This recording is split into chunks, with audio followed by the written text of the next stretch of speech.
연합뉴스예요. 2026년도 2월 6일자 기사. 성가 크로스 나의 정치 코멘트 하겠습니다.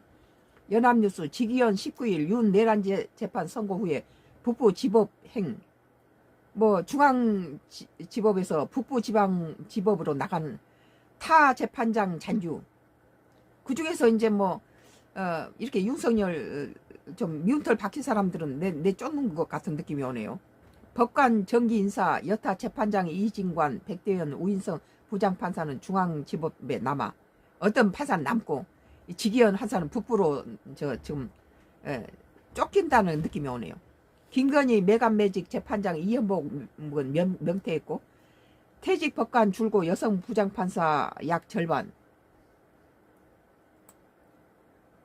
대법원 사법 인공지능 정책 담당 심의관 신설, 사법개혁 추진 기조 심의관 증원. 윤석열 전 대통령 내란 우두머리 혐의 사건 재판장인 지기현 서울중앙지법 부장판사가 내란 1심 선고 이후 서울 북부지법으로 자리를 옮긴다.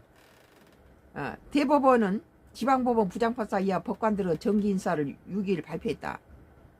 신설되는 대전, 대구, 광주 해생법원 이상 3월 1일자로 전보를 제외하면 이달 23일자다. 윤 전 대통령과 김용현 전 국방부 장관, 조지호 전 경찰청장 등의 내란 혐의 사건 재판장인 지기현 중앙지법 형사합의 25부 부장판사는 서울 북부지법으로 이동한다. 지 부장판사는 중앙지법에서 3년간 근무해 이번 인사에서 이동 대상이었다. 이동 대상이었는데도 안 간 사람도 있더라고요. 내란 사건은 전보 이전이 19일 1심 선고를 앞두고 있어 예정대로 지부장 판사가 선고한다. 19일 날 김건희 여사 도이치모터스 주가 조작 의혹 등 사건 1심에서 징역 1년 8개월 선고한 중앙지법 형사합의 27부 재판장 우인성 부장판사는 중앙지법에 남는다. 이 재판부는 3대 특검, 내란, 김건희, 최하해병이 기소한 사건 가운데 윤 전 대통령 최상범 사건 수사 외압 의혹, 김 여사의 통일교 국민의힘 집단 입당 의혹 사건 등도 심리하고 있다. 윤 전 대통령의 이종섭 전 국방부 장관 호주 대사 임명 관련 범인 도피 등 혐의 사건 재판장인 조형우 부장판사, 윤석열 전 대통령 위증 혐의 사건 재판장인 유경진 부장판사도 중앙지법에 그대로 머문다.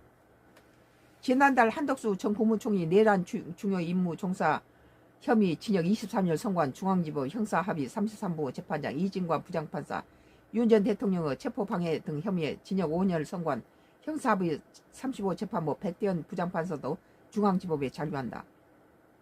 지기현 판사만 쫓겨나네요. 내 보니까. 다만 이날